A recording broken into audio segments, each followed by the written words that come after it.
ট্রাম্পের আপত্তির পরেও ভারতকে নিরবচ্ছিন্ন জ্বালানি দিতে চায় রাশিয়া, দিল্লিতে পুতিনের ঘোষণা। আপনারা জানেন গত দুদিন ধরে পুতিন ইন্ডিয়া আসছিল, দুদিনের সফর শেষে উনি ফেরত গেছেন। এটার ব্যাপারটা কি, আর বাংলাদেশ কতটা সম্পর্কিত এটার সাথে? তার আগে বাংলাদেশ কতটা সম্পর্কিত এই ব্যাপারটা আগে বলে শেষ করে দিই। ফেসবুকে বলে গেছে সম্ভবত দিল্লির কোনো একটা ফ্লাইওভার দেখা যাচ্ছে, একটা মেট্রো রেল বা এরকম কিছু একটা ফ্লাইওভার উপরে আছে, তার নিচের দেওয়াল ভর্তি করে ফেলাইছে পোস্টার। কি পোস্টার? পোস্টার লেখা আছে ইউনূস সাহেব শুড রিজাইন, বাংলাদেশ থেকে তার শাসন যেন চলে যায়। কি কাণ্ড! আস্তে আস্তে পুতিনের লগে মোদির আলাপ হবে। আলাপের বিষয়বস্তু হবে রাসায়ন জ্বালানি কেনা হবে, কি কেনা হবে, কেনা হবে মূলত ওইটার চুক্তি নিয়ে। এর ভিতরে বাংলাদেশ করতে গেল এই প্রশ্নটা মাথায় রাখেন, আমি এই প্রসঙ্গটা বলার শেষের দিকে বলবো এটা নিয়ে। তাহলে এর ভিতরে ইউনূস সাহেবের পোস্টার দেড়াল টাঙায় গেছে, এটা হচ্ছে ইম্পর্টেন্ট পার্ট। কিসের মধ্যে কি? ওকে, তাহলে ইন্ডিয়ান মোদির সবসময় প্ল্যান হলো বিদেশের কাউকে ডেকে আনার পরে ওইটাকে চিপ একটা পোর্শন বের করা, যাতে বোঝা যাবে সেটা বিরাট ইন্টারন্যাশনাল লিডার, পরাশক্তি।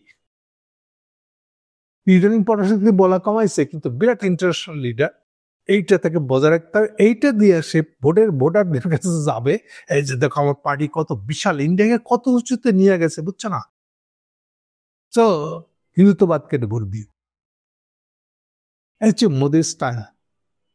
তাহলে এবার মিলবে দেখলে, এই যে একটু বলছিলাম না যে কেন ইউনূসের ছবি তাদের দেওয়ালে, পুতিন আসা উপলক্ষে।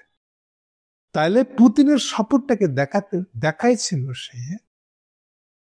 তার আগে একটু বলে নি, হোল ইন্ডিয়াতে কংগ্রেসের কারণে বা মোদি বিরোধী অন্য রাজনৈতিক দলের কারণে মোদি ইন্ডিয়াকে আর কোনো বড় জায়গায় নিয়ে যেতে চাচ্ছেন না। কেন দেখছেন না, ট্রাম্প ওকে লাথি দিয়ে হলাই দিছে, 50% ট্যাক্স ধরছে আমাদের রপ্তানি পণ্যের উপরে, আমেরিকা ঢুকতে পারে না। দেখছো মোদি কেমন কাম পারে না। এই ক্যাম্পেইনে বড় রাখছিল ইন্ডিয়া কোথায়? ভোটের বাজারে, সব জায়গাটা।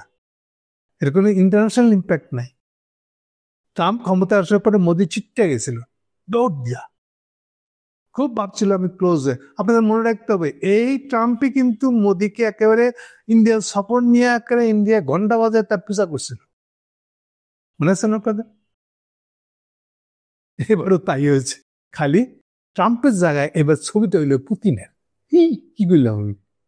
তাই এবার পুতিনের পূজা হয়েছে। ওই একই, তার বজরং দল টাইপের যতগুলো দল আছে, পার্টির অঙ্গ সংগঠন বলি যাদেরকে আমরা চিনি, ওই টাইপের অঙ্গ সংগঠন গুলা এইবার পুতিনের পূজা করছে। কেন?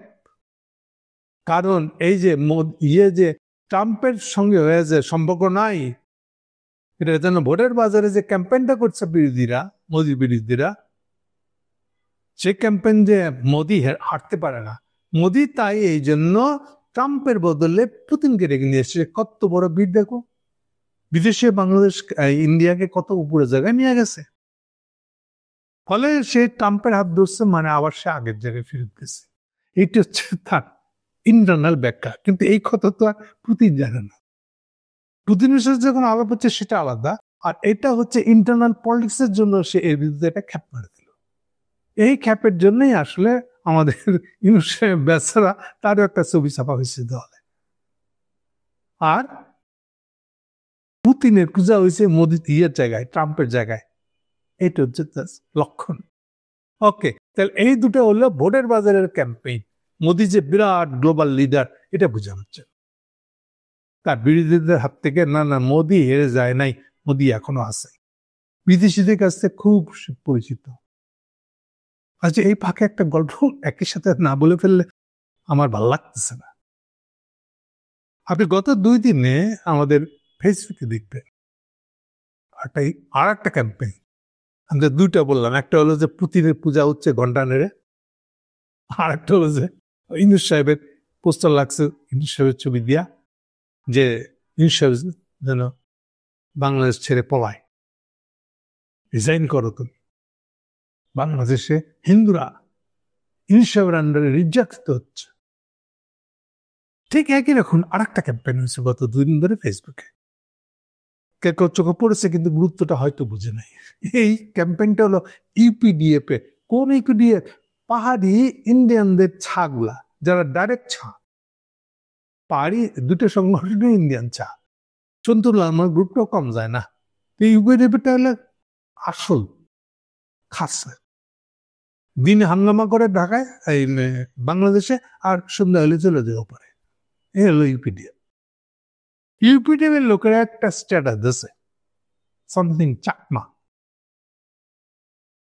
কি যেটা চাকমা, আমি ওর স্ন্যাপশটটা দিয়ে দেব ফেসবুকে। ওখানে সে লিখতেছে পুতিনের আশা নিয়ে।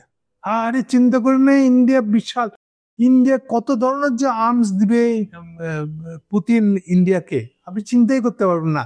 এই আর্মস গুলো পেয়ে দেখেন গল্প সীমানা কদ্দুর। এই আর্মস গুলো পেয়ে সে বাংলাদেশকে আবার দখল করবে 71-এর মতন। বুঝছেন কি অবস্থা?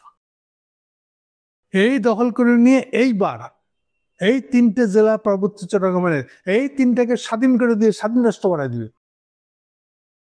গল্পের গঙ্গ কত গেছে দেখে চিন্তা করেন। মোদি পুতিনের হেল্প নিয়ে, পুতিন যে পরিমাণ অস্ত্র দিবে তাকে, কত কিছু বোমারোমান, কত কিছু গল্প দিচ্ছে ওখানে দেখবে।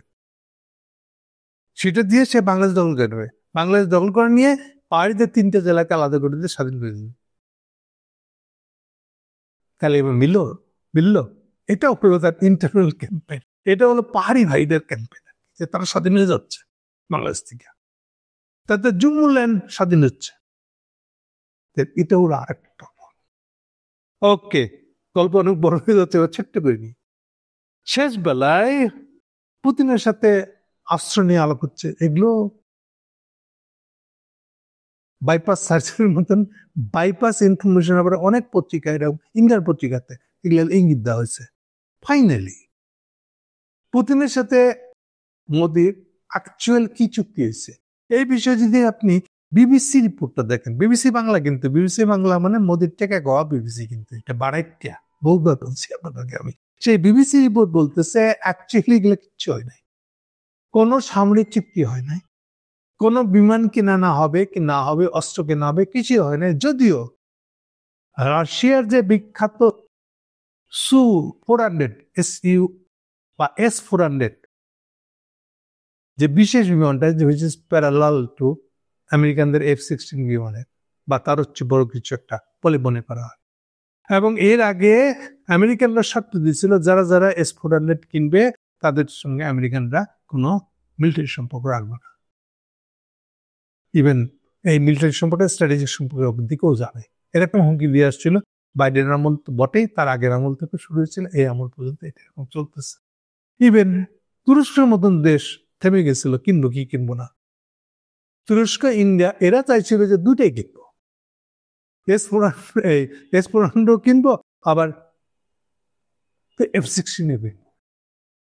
আমেরিকানরা বাদ দিছিল, হবে না, হয় একটা কিনো, নাইলে তোমরা এর টেকনোলজি ওকে বলে দিবা, ওর টেকনোলজি একে বলে কপি হয়ে যাবে, এই জন্য আমরা দিব না। এটা ছিল আমেরিকানদের আর্গুমেন্ট।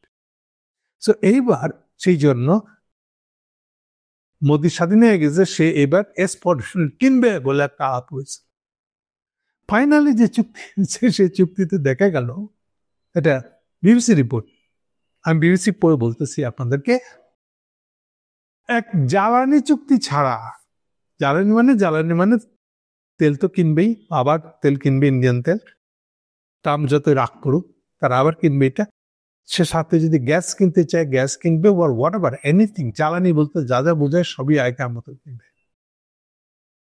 অশোধিত তেল কিনবে, শোধন করে বিক্রি করবে, যেহেতু ওই তেলের দামটা $50 নিচে, কাঁচা তেলটা। সো বাজারে এটা তো এখন 70-এর আশেপাশে ঘুরতেছে, ভালো প্রফিটেবল। সো ইন্ডিয়ানরা একবারে এই সুবিধাটা পাইয়া এই সুবিধাটা ছাড়তে যাচ্ছে না।